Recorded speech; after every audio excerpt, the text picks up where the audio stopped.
क्या खेत में साधारण नमक डालना फसल के लिए एक वरदान है या फिर जमीन को बंजर बनाने का सबसे बड़ा कारण?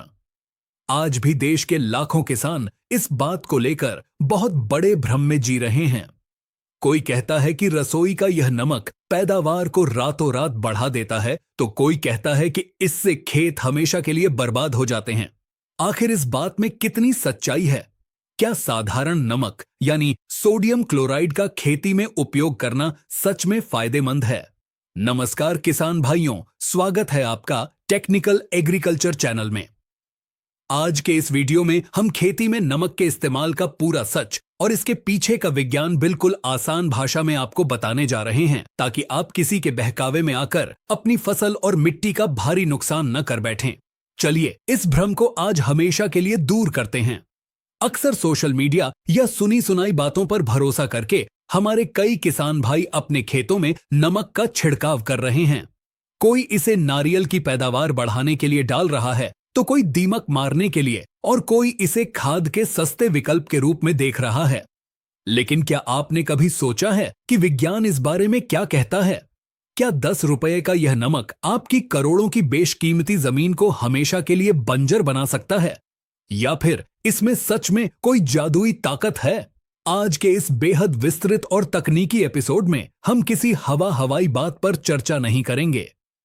हम मृदा विज्ञान यानी सॉइल साइंस, प्लांट फिजियोलॉजी और केमिस्ट्री के सिद्धांतों के आधार पर इस बात की गहराई में जाएंगे। हम समझेंगे कि नमक मिट्टी के कणों के साथ क्या करता है, नारियल और चुकंदर जैसी फसलों में इसका असली सच क्या है, और अगर आपने गलती से खेत में नमक डाल दिया है तो अपनी मिट्टी को कैसे बचाएं। यह जानकारी हर उस किसान के लिए जरूरी है जो अपनी मिट्टी को मां मानता है और उसे आने वाली पीढ़ियों के लिए सुरक्षित रखना चाहता है। सबसे पहले हमें यह समझना होगा कि जिस नमक को हम भोजन में खाते हैं वह रासायनिक रूप से क्या है। विज्ञान की भाषा में इसे सोडियम क्लोराइड कहा जाता है। इसमें 2 मुख्य तत्व होते हैं, सोडियम और क्लोरीन। साधारण नमक में लगभग 40% सोडियम और 60% क्लोरीन होता है। अब सवाल यह है कि क्या पौधे को इन तत्वों की जरूरत होती है? पौधों को अपना जीवन चक्र पूरा करने के लिए 17 अनिवार्य पोषक तत्वों की आवश्यकता होती है। इनमें मुख्य हैं nitrogen, phosphorus, potash, calcium, magnesium और सल्फर। ध्यान दीजिए, इन अनिवार्य तत्वों की सूची में सोडियम कहीं भी नहीं आता। जी हां, सोडियम पौधों के लिए एक अनिवार्य पोषक तत्व नहीं है, बल्कि इसे एक कार्यात्मक या फंक्शनल तत्व माना जाता है जो केवल कुछ विशिष्ट परिस्थितियों में ही काम आता है। दूसरी तरफ क्लोरीन एक सूक्ष्म पोषक तत्व है जिसकी जरूरत पौधे को बहुत ही कम मात्रा में होती है। अब जरा सोचिए, जब हम खेत में नमक डालते हैं तो मिट्टी के अंदर क्या होता है? यह प्रक्रिया थोड़ी टेक्निकल है, लेकिन इसे समझना एक किसान के लिए बहुत जरूरी है। हमारी मिट्टी, विशेषकर भारत की मिट्टी में क्ले यानी चिकनी मिट्टी के कण होते हैं। इन कणों पर ऋणात्मक आवेश या नेगेटिव चार्ज होता है। मिट्टी की उपजाऊ शक्ति और भुरभुरापन बनाए रखने के लिए इन कणों पर कैल्शियम और मैग्नीशियम जैसे तत्व चिपके रहते हैं। कैल्शियम मिट्टी के कणों को आपस में जोड़ कर रखता है, जिससे मिट्टी में हवा का संचार होता है और पानी सोखने की क्षमता बनी रहती है। इसे वैज्ञानिक भाषा में फ्लोक्यूलेशन कहते हैं। लेकिन जैसे ही आप खेत में नमक डालते हैं तो नमक का सोडियम, जो कि एक बहुत ही आक्रामक तत्व है, वह मिट्टी के कणों पर हमला करता है। सोडियम मिट्टी के कणों से कैल्शियम और मैग्नीशियम को धक्का देकर बाहर निकाल देता है और खुद उनकी जगह ले लेता है। इस प्रक्रिया को आयन एक्सचेंज या आयन विनिमय कहते हैं। इसका परिणाम बहुत भयानक होता है। जब मिट्टी के कणों पर सोडियम का कब्जा हो जाता है तो मिट्टी के कण एक दूसरे से अलग होकर बिखरने लगते हैं। इसे डिस्पर्शन कहते हैं। जब ऐसी मिट्टी में पानी लगता है तो वह फूल जाती है और उसके छिद्र बंद हो जाते हैं। हवा का आवागमन रुक जाता है और जब यह मिट्टी सूखती है तो यह ईंट या पत्थर जैसी सख्त हो जाती है। ऐसी जमीन में न तो बीज ठीक से अंकुरित हो पाता है और न ही पौधे की जड़ें नीचे जा पाती हैं। धीरे धीरे वह जमीन ऊसर या लवणीय बन जाती है, जिसे सुधारना बहुत मुश्किल और खर्चीला काम हो जाता है। अब हम बात करते हैं उस सबसे बड़ी भ्रम की जो नारियल की खेती को लेकर फैला हुआ है। बहुत से किसान भाई मानते हैं कि नारियल के पेड़ की जड़ों में नमक डालने से पैदावार बढ़ती है। इस दावे के पीछे का तर्क यह दिया जाता है कि नारियल समुद्र के किनारे उगता है, इसलिए उसे नमक पसंद है। यह जानकारी पूरी तरह सही नहीं है। वैज्ञानिक दृष्टिकोण से नारियल का पेड़ हेलोफाइट नहीं है। हेलोफाइट उन पौधों को कहते हैं जो नमक के बिना जिंदा नहीं रह सकते। नारियल एक सॉल्ट टॉलरेंट पौधा है, यानी यह नमक को सहन कर सकता है, लेकिन इसे नमक की सख्त जरूरत नहीं होती। तो फिर कुछ कृषि वैज्ञानिक नमक डालने की सलाह क्यों देते थे? Central plantation crops research institute यानी CPCRI के पुराने शोध बताते हैं कि नमक में मौजूद क्लोरीन नारियल के लिए फायदेमंद होता है। क्लोरीन से नारियल की गिरी यानी कोपरा मोटा होता है और बीमारी से लड़ने की क्षमता आती है। इसके अलावा अगर मिट्टी में पोटाश की कमी है तो सोडियम कुछ हद तक पोटाश का काम कर सकता है। लेकिन यहां एक बहुत बड़ा पेंच है जिसे समझना जरूरी है।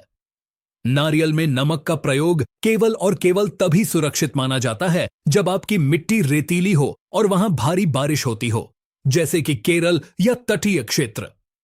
रेतीली मिट्टी में पानी नहीं रुकता और भारी बारिश के कारण डाला गया नमक पानी के साथ बहकर जमीन के बहुत नीचे चला जाता है, जिसे लीचिंग कहते हैं।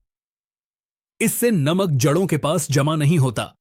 लेकिन अगर आप मध्य प्रदेश, उत्तर प्रदेश, बिहार, राजस्थान या महाराष्ट्र के मैदानी इलाकों में रहते हैं, जहां की मिट्टी भारी है, काली है या दोमट है और जहां समुद्र जैसी बारिश नहीं होती, वहां नारियल में नमक डालना जहर के समान है। भारी मिट्टी में नमक नीचे नहीं जाता, बल्कि जड़ों के पास जमा हो जाता है। यह मिट्टी को सख्त बना देता है और जड़ों को जला देता है। मैदानी इलाकों के किसानों के लिए हमारा तकनीकी सुझाव यह है कि आप नारियल में नमक की जगह म्यूरेट ऑफ पोटाश यानी MOP खाद का प्रयोग करें। MOP में 60% पोटाश और 40% से ज्यादा क्लोरीन होता है। इससे आपके नारियल को पोटाश भी मिल जाएगा और क्लोरीन भी, और आपको अलग से खतरनाक सोडियम डालने की जरूरत नहीं पड़ेगी। याद रखें, नमक पोटाश का पूर्ण विकल्प नहीं है। पोटाश पौधों के स्टोमेटा यानी पत्तियों के छिद्रों को खोलने और बंद करने का काम करता है, जो सोडियम उतनी कुशलता से नहीं कर सकता। अब आते हैं दूसरी फसल पर, यानी चुकंदर। चुकंदर के बारे में कहा जाता है कि इसे नमक पसंद है। यह बात आंशिक रूप से सच है। चुकंदर का विकास समुद्री चुकंदर यानी सी बीट से हुआ है, इसलिए इसके जीन्स में सोडियम को सहन करने की क्षमता है। विज्ञान इसे नेट्रोफिलिक पौधा कहता है। विदेशों में हुए कुछ शोध बताते हैं कि चुकंदर में सोडियम डालने से उसकी पत्तियां अधिक समय तक हरी रहती हैं और उसमें सूखे को सहन करने की क्षमता बढ़ती है। लेकिन हमें भारतीय परिदृश्य को देखना होगा। क्या हम सिर्फ एक फसल के लिए अपनी जमीन खराब कर सकते हैं? अगर आप चुकंदर के खेत में नमक डालेंगे तो चुकंदर तो उसे सहन कर लेगा, लेकिन उस खेत में अगली फसल क्या होगी? अगर आप बाद में वहां गेहूं, चना, सोयाबीन या सब्जी लगाएंगे तो मिट्टी में बचा हुआ नमक उन फसलों को बर्बाद कर देगा। भारत की अधिकतर जमीनों में पहले से ही लवणता बढ़ रही है। हमारे भूजल में TDS बढ़ रहा है। ऐसे में ऊपर से और नमक डालना समझदारी नहीं है। इसीलिए भारतीय कृषि वैज्ञानिक चुकंदर के लिए भी अलग से साधारण नमक डालने की सलाह नहीं देते। संतुलित NPK खाद ही सबसे सुरक्षित और सही तरीका है। अब चर्चा करते हैं उस खतरनाक ट्रेंड की जो आजकल बहुत चल रहा है, दीमक और खरपतवार नियंत्रण के लिए नमक का उपयोग। कई किसान भाई दीमक को मारने के लिए खेत में नमक की बोरियां उड़ेल देते हैं। यह सच है कि नमक के संपर्क में आते ही दीमक मर जाती है। ऐसा इसलिए होता है क्योंकि नमक में पानी को खींचने की अद्भुत क्षमता होती है। जैसे ही नमक दीमक की नरम त्वचा पर लगता है, वह उसके शरीर का सारा पानी खींच लेता है और दीमक डिहाइड्रेशन यानी पानी की कमी से मर जाती है। लेकिन रुकिए, यहां एक बहुत बड़ी समस्या है। नमक यह भेदभाव नहीं करता कि कौन दुश्मन है और कौन दोस्त।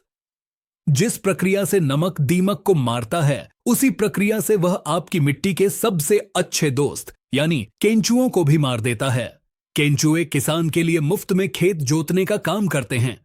नमक डालने से केंचुए तड़प कर मर जाते हैं। इतना ही नहीं, मिट्टी में अरबों सूक्ष्म जीवाणु होते हैं, जैसे राइजोबियम, एजोटोबैक्टर और फास्फोरस घोलने वाले बैक्टीरिया। नमक इन सब को खत्म कर देता है।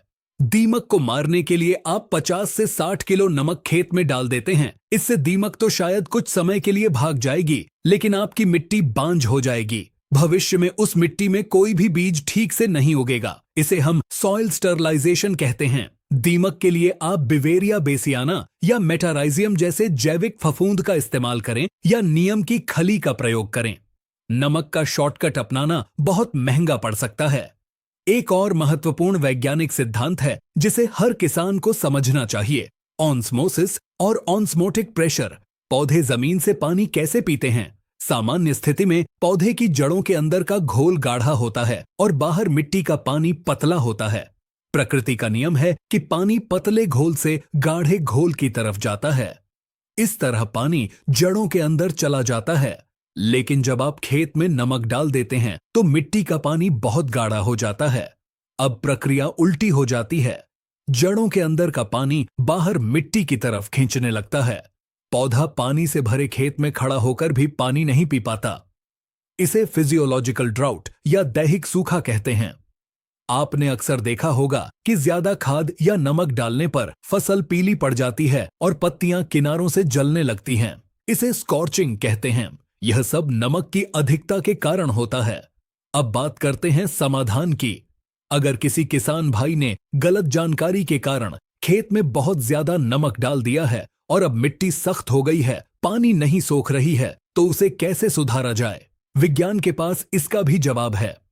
सोडियम के प्रभाव को खत्म करने के लिए हमें कैल्शियम का सहारा लेना होगा और कैल्शियम का सबसे सस्ता और प्रभावी स्रोत है जिप्सम। जिप्सम का रासायनिक नाम कैल्शियम सल्फेट है। जब हम खेत में जिप्सम डालते हैं तो जिप्सम में मौजूद कैल्शियम मिट्टी के कणों से चिपके हुए जिद्दी सोडियम को धक्का देकर बाहर निकाल देता है। सोडियम पानी में घुल जाता है और सल्फेट के साथ मिल जाता है। इसके बाद खेत में पानी भरकर उसे बाहर निकालना बहुत जरूरी है। जब आप खेत से पानी को बाहर निकालते हैं तो वह घुला हुआ जहरीला सोडियम खेत से बाहर बह जाता है। इस प्रक्रिया के बाद मिट्टी फिर से भुरभुरी होने लगती है। इसके साथ ही खेत में ढैंचा या सनई की हरी खाद लगाएं और उसे मिट्टी में मिला दें। हरी खाद के सड़ने से जो कार्बनिक अम्ल बनते हैं वे भी नमक के बुरे असर को कम करने में मदद करते हैं। निष्कर्ष के तौर पर टेक्निकल एग्रीकल्चर चैनल की तरफ से हमारा स्पष्ट मत यह है कि साधारण नमक यानी सोडियम क्लोराइड कोई खाद नहीं है। यह मिट्टी की संरचना को तोड़ने वाला एक रसायन है। नारियल और चुकंदर जैसी कुछ फसलों में इसके सीमित उपयोग की बातें जरूर वैज्ञानिक किताबों में हैं, लेकिन वह बहुत ही नियंत्रित दशाओं में और विशेष प्रकार की मिट्टियों के लिए हैं। भारत के सामान्य किसान के लिए, जिसके पास मिट्टी जांच की हाईटेक सुविधा हर वक्त मौजूद नहीं है, खेत में नमक डालना एक जुआ खेलने जैसा है। बाजार में पोटेशियम, मैग्नीशियम और सल्फर युक्त कई बेहतरीन और सुरक्षित खाद उपलब्ध हैं। हमें अपनी खेती में उन्हीं का प्रयोग करना चाहिए। 10 रुपए बचाने के चक्कर में हमें अपनी अनमोल जमीन को दांव पर नहीं लगाना चाहिए। याद रखिए, मिट्टी का निर्माण होने में हजारों साल लगते हैं, लेकिन उसे बंजर बनाने के लिए एक गलत फैसला ही काफी है। हमें उम्मीद है कि इस विस्तृत तकनीकी विश्लेषण से आपके मन में नमक को लेकर चल रहे सारे भ्रम दूर हो गए होंगे। हम चाहते हैं कि हमारा किसान न केवल मेहनती बने, बल्कि वैज्ञानिक रूप से भी जागरूक बने। सही जानकारी ही आपकी सबसे बड़ी ताकत है। इस जानकारी को अपने साथी किसानों के साथ साझा करें ताकि वे भी अपनी जमीन को खराब होने से बचा सकें।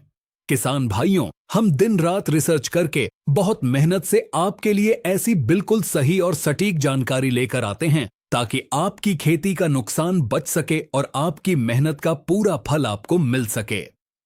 अगर आपको हमारी यह मेहनत और इस वीडियो में दी गई जानकारी थोड़ी सी भी मददगार लगी हो तो वीडियो को एक लाइक जरूर करें। आपका एक लाइक हमारा हौसला बहुत बढ़ाता है और हमें आपके लिए और भी बेहतरीन जानकारी लाने की प्रेरणा देता है। खेती किसानी की ऐसी ही सच्ची, आधुनिक और भरोसेमंद जानकारी हमेशा सबसे पहले पाने के लिए आपके अपने चैनल टेक्निकल एग्रीकल्चर को अभी सब्सक्राइब करें और घंटी का बटन जरूर दबाएं। अपना कीमती समय देने के लिए बहुत बहुत धन्यवाद।